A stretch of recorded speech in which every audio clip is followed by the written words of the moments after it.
Elijah was a powerful prophet of God in the Old Testament, known for his bold faith, miraculous acts, and unwavering commitment to calling Israel back to true worship.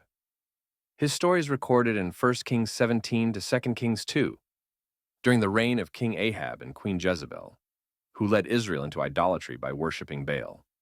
Elijah, a prophet from Tishbe, suddenly appears before King Ahab, the most wicked king of Israel. He boldly proclaims, "As the Lord, the God of Israel lives, there will be no dew or rain except at my word." This declaration is a direct challenge to Baal, the Canaanite god of rain and fertility, whom Ahab and Queen Jezebel worship. God tells Elijah to hide by the brook Cherith for his safety. Since Ahab and Jezebel will try to kill him, God provides a secret refuge. Every morning and evening, ravens bring him bread and meat while he drinks from the brook.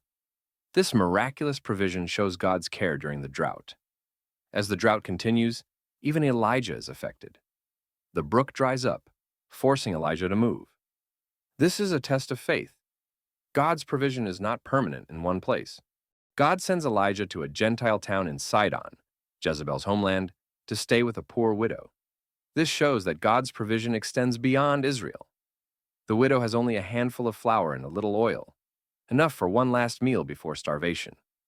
Elijah promises, "Your jar of flour will not run out, and your jug of oil will not dry up." She obeys, and her food never runs out throughout the drought. One day, the widow's son falls sick and dies. She blames Elijah, believing God is punishing her sins.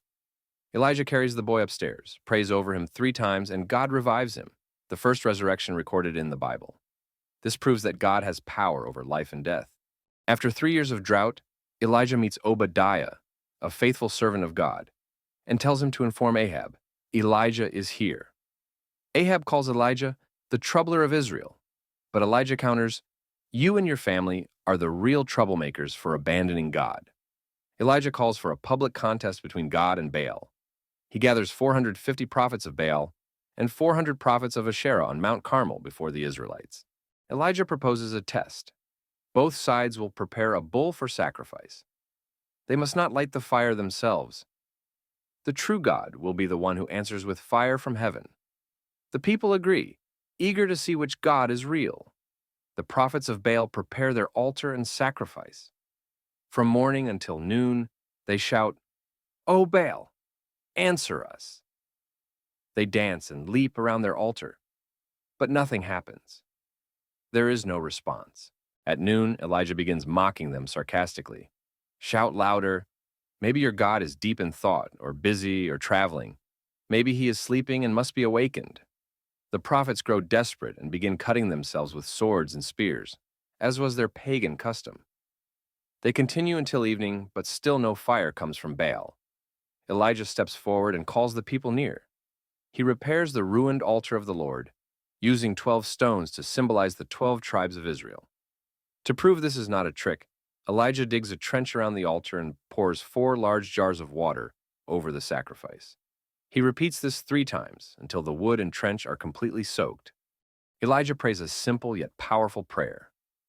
"O Lord, God of Abraham, Isaac, and Israel, let it be known today that you are God in Israel." Suddenly, fire falls from heaven, consuming the bull, the wood, the stones, the soil, the water in the trench.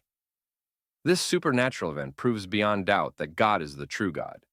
People declare, "The Lord is God." The Israelites fall face down, shouting, "The Lord, He is God!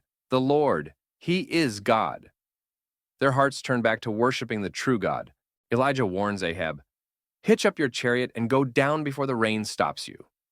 Soon, dark clouds fill the sky, and a mighty rainstorm begins. The drought is finally broken. When Queen Jezebel hears about what happened to Baal's prophets, she swears to kill Elijah within 24 hours. Elijah panics and flees. He runs for his life and stops under a broom tree. He prays to die, exhausted. "I have had enough, Lord. Take my life." A powerful wind blows, but God is not in the wind. An earthquake shakes the mountain, but God is not in the earthquake. A fire burns, but God is not in the fire. Then, a gentle whisper comes. Elijah recognizes it as God's voice. God tells Elijah to anoint Hazael as king of Aram, Jehu as king of Israel, Elisha as his prophetic successor. God reveals 7,000 Israelites have remained faithful. Ahab murders Naboth to steal his vineyard. Elijah tells Ahab, "Dogs will lick your blood where Naboth died." Ahab repents. God delays his punishment until after his death. Ahab's son Ahaziah sends 50 soldiers to capture Elijah. Elijah calls down fire from heaven, burning them up. A second group comes, burned up again. The third captain humbly pleads for his life, and Elijah spares him. Elijah strikes the Jordan River with his cloak, and it parts. Elisha asks for a double portion of Elijah's spirit. A fiery chariot comes down, and Elijah is taken to heaven in a whirlwind. Elisha picks up Elijah's cloak, receiving his prophetic power.